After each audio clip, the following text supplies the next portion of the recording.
Knicks have now won 12 of their last 13. How about Philly on the road? Easiest schedule down the stretch for the team already leading the Eastern Conference. They were in Chicago. Danny Green to Joel Embiid, and then Green comes off the Ben Simmons screen, goes up the alley-oop.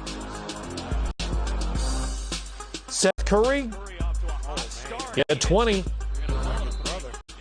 Philly's a different offense with these three-point shooters.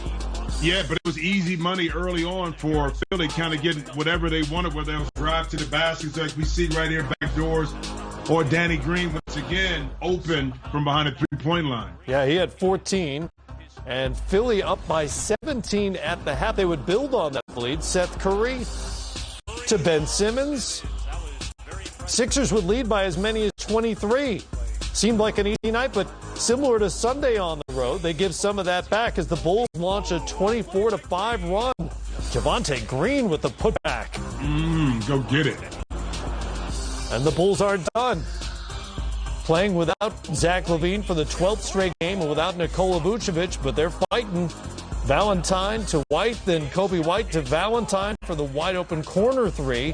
White, by the way, 23 points and 5 assists. And suddenly it's a one-point contest. Tobias Harris nearly lost it, stuck with it, gets the bucket.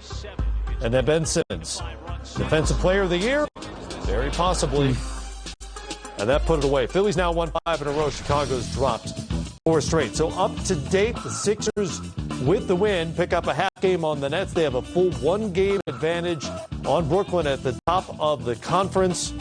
Hawks and Knicks remain a game and a half apart for 4 and 5, with both winning on Monday night.